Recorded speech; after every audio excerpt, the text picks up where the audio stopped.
అమ్మ ఏ సంక్రాంతికైనా వాళ్ళని ఒకటే టార్గెట్, వచ్చిన ఆడియన్స్ ప్లెజెంట్ గా ఒక ఫీల్ గుడ్ ఫ్యామిలీ ఎంటర్టైనర్ చూసి వెళ్తారు. ఈ సినిమా కూడా అంతే ఉంటుంది. సో ఇట్స్ లైక్ చిరంజీవి గారిని ఆఫ్టర్ లాంగ్ టైం ఒక ఫుల్ లెంత్ ఫ్యామిలీ స్పేస్ లో తీసుకొచ్చిన సినిమా ఇది. సో ఖచ్చితంగా ఆడియన్స్ డెఫినెట్ గా అవుట్ అండ్ అవుట్ ఎంజాయ్ చేస్తారు అనుకుంటున్నాను. ఓకే, అంటే ఇప్పుడు చిరంజీవి గారి సినిమా అంటే కామెడీ, మాస్, హీరోయిన్ తో సెటైర్లు వేయటం, ఇట్లా రకరకాల ఎలిమెంట్స్ అన్నీ ఉంటాయి, ఫైట్స్, అదొక అదేంటంటే ఫుల్ ప్యాక్డ్ మీల్స్ లాగా అందరూ ఎంజాయ్ చేస్తారు. మళ్ళీ అంటే మీరు ప్రోమోస్ వాటితో ఒక హైప్ అయితే పెంచేశారు. చిరంజీవి గారికి 70 years వచ్చేసాయి కదా, డ్యాన్స్ వేయగలిగారా లేదా, కొంచెం బాడీ సహకరించదు అనేది చాలా మంది డౌట్.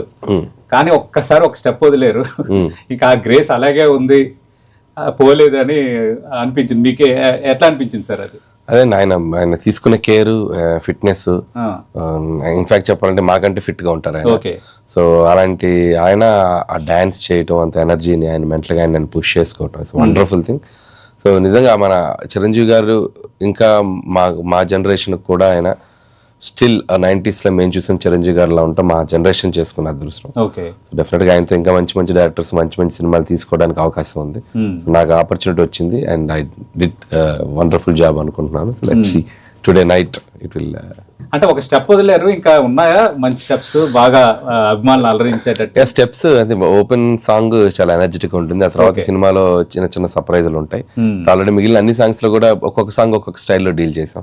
మిసాల పిల్ల మెలోడియస్ గా ఉంటుంది, అండ్ శశిరేఖ చిన్న పెప్పీగా ఒక డాన్స్ నెంబర్ లా ఉంటుంది. సో అట్లా ప్రతి సాంగ్ కి అన్ని ఒకలా ఉండకూడదు అని చెప్పి అండ్ డిఫరెంట్ గా తీసాం. అన్నిట్లోని చిరంజీవి గారు అంటే సినిమాలో ఎంటర్టైన్మెంట్, పాటలు, ఫైట్లు, డాన్స్ ఇవి ఖచ్చితంగా ఉండాల్సిందే. సో దాంతోపాటు బలమైన ఒక ఎమోషనల్ మూమెంట్స్ కూడా ఉంటాయి సినిమా. అంటే ఫోక్ సాంగ్ కూడా ఉందంటున్నారు కదా సార్, వాస్తవేనా? ఒక ఫోక్ సాంగ్ ఉంది అని.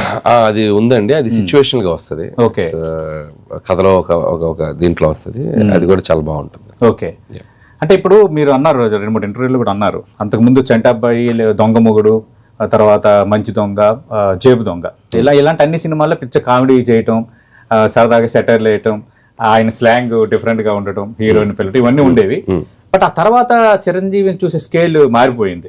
అంటే కొంచెం ఇది మెగాస్టార్ అనేసరికి ఒక రేంజ్, ఒక హడావిడి మారిపోయింది. మళ్ళీ చాలా రోజుల తర్వాత మీరు ఆ లుక్ తీసుకొస్తున్నారు, పర్వాలేదు అంటే సాటిస్ఫై అవుతారా ప్రేక్షకులు? మళ్ళీ చిరంజీవి గారు నా పాత లుక్ కి కనెక్ట్ 200% అండి. అదే నా ఎయిమే సినిమాలో, అది ఖచ్చితంగా ఆడియన్స్ కూడా అదే ఎంజాయ్ చేస్తారని గట్టిగా బిలీవ్ చేస్తున్నాను. ఎందుకంటే ఆయన కామెడీలోకి దిగితే ఆయన టైమింగ్ కానీ, ఆయన హిస్టానిక్స్ కానీ, సో అలాగే ఆయన ఈ క్యారెక్టర్ని అడాప్ట్ చేసుకున్న విధానం కానీ, సో చాలా బాగా చేశారు అండ్ చాలా లైవ్లీగా ఉంటుంది ఫిల్మ్. అంటే ఇప్పుడు ఠాగూర్లో ఒక డైలాగ్ ఉంటుంది, ఠాగూర్ వీళ్ళందరూ పోలీస్ అధికారులు మాట్లాడుతుంటే చిరంజీవి గారు వస్తారు, వచ్చిన తర్వాత నేను ఠాగూర్నండి అంటే కోట శ్రీనివాసరావు క్యారెక్టర్ అంటది, ప్రతి ఒక్కరికి అలవాటు అయిపోయింది ఎట్లా ఠాగూర్ అని చెప్పుకోవటం అని. అలాగే దాన్ని ఇప్పుడు బేస్ తీసుకుంటే మీ కళ్ళల్లో కాంతి, ఆ బొగ్గల్లో మెరుపులు, ఖచ్చితంగా ఆయన హిట్ కాబోయే సినిమాకి డైరెక్టరే అని నాకు అనాలనిపిస్తుంది. మీకు అంత వెలుగు కనిపిస్తుందా? నేను బాగా టైర్డ్ అయిపోయి వారం రోజులు చాలా వెలుగు, ఎంత టైర్డ్ అయిపోయినా మన కాన్ఫిడెన్స్ అనేది అది మన కళ్ళు ఎప్పుడు ఇది కావు. అయితే మీరు అన్నట్టు అది గుడ్ సైన్ అన్నమాట. డెఫినెట్లీ సార్, అది ఖచ్చితంగా నిజం కావాలి. మీరు పడిన కష్టానికి, మీరు పడిన ప్రమోషన్ కి. యాక్చువల్గా కంబ్యాక్ తర్వాత ఫస్ట్ సినిమాయే బ్లాక్ బస్టర్ కొట్టారు చిరంజీవి గారు, ఖైదీ నెంబర్ 150. ఆ తర్వాత వాల్తేరు వేరియా బిగ్ బ్లాస్ట్ అయింది. మిగతా మధ్యలో సినిమాలు వచ్చిన కొన్ని అంటే మిక్స్డ్ టాక్స్, కొంత పర్వాలేదు అన్న టాక్స్ వచ్చి 1-2 కొంత డిజాస్టర్లు కూడా పడ్డాయి. ఆయన కూడా హీరో సినిమాలు అన్నాక అన్ని ఫలితాలు ఉంటాయి. అయితే సంక్రాంతికి రిలీజ్ అయిన ఖైదీ నెంబర్ 156 తర్వాత వాల్తేరు వేరే 2 బ్లాక్ బస్టర్లు కొట్టాయి. ఆయన కంబ్యాక్ తర్వాత సంక్రాంతికి వస్తున్న దాదాపు నాకు తెలిసి 3వ సినిమా ఇది. ఎక్స్పెక్టేషన్స్ అయితే హెవీగా ఉన్నాయి. సేమ్ ఆ సాంప్రదాయం అనేది కంటిన్యూ అవుతుందా? 100% అవుద్దండి, 200% అవుద్దని అనుకుంటున్నాను. ఎందుకంటే చిరంజీవి గారి సినిమా వచ్చి ఒక 2.5 years పైన అయింది. సో అలాగే చిరంజీవి గారు స్టార్ట్ టు ఎండ్ ఒక అద్భుతమైన క్యారెక్టరైజేషన్తో, మంచి మంచి పాటలతో, మంచి మంచి ఎమోషనల్ సీన్స్ ఉన్నాయి. సో త్రూ అవుట్ అంటే ఒక సగటు ప్రేక్షకుడు చిరంజీవి గారి నుంచి ఏం ఎక్స్పెక్ట్ చేస్తారో అన్ని దీంట్లో దొరుకుతాయి.